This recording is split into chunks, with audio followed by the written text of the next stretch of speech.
first step, we're going to remove all these push pins that are on this top piece right here. We're going to take all those off to remove this upper shroud piece on the top part of the bumper. So we have all these removed. We're going to take this piece off, set it over here, and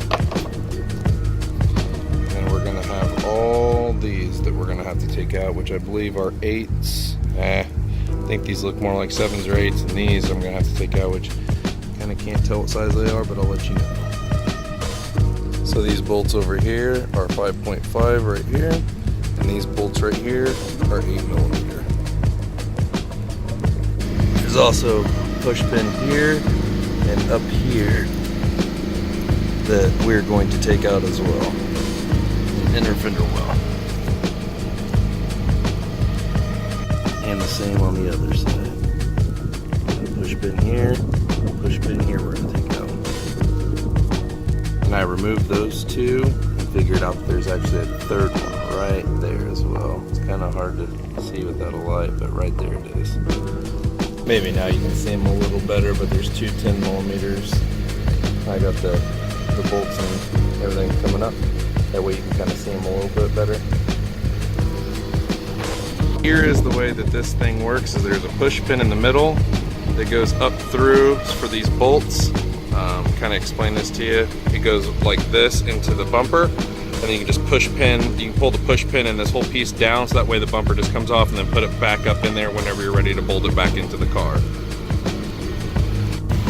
There is a bolt here and a bolt here, 8mm underneath.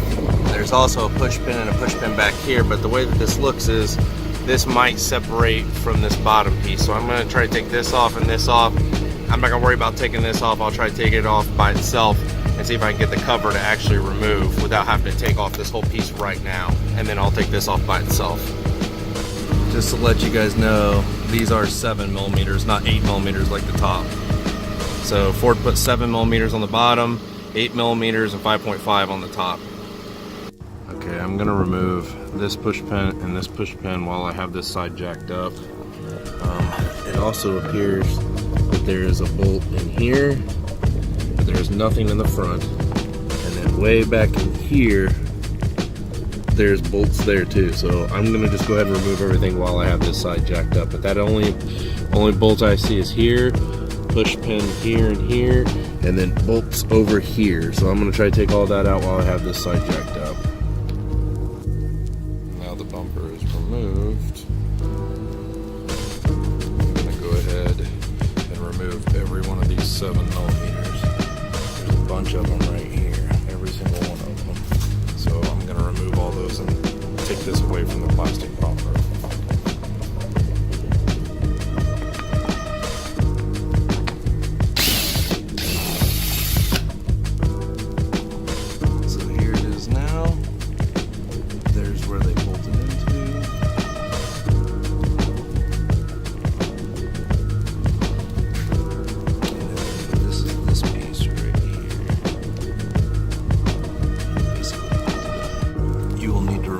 Plastic piece right here, so I just push down on this with this screwdriver right here so that this just pulls out. Otherwise you can't put the splitter rods in. Here's the bumper piece right here, and I'm taking that off, and there's actually clips there, and clips there. And then if you look up here, now we've got this all open to be able to put the splitters in. Alright, what I've done here since I've read over APR's instructions is I bolted this in to hold this piece onto it. APR says that I need to drill all the rest of these 1/4-inch holes out, so that's what I'm going to do to drill through to be able to connect to the bumper. So I'm going to drill all these out with a 1/4-inch drill bit is next step. Now we've removed the APR piece, and we have all of our holes drilled so we know where we're going to go to. And now we're going to reinstall the factory piece back up into here so that way we can mount the carbon fiber piece over the top of it. Now you can see all the new holes that we drilled from the APR template.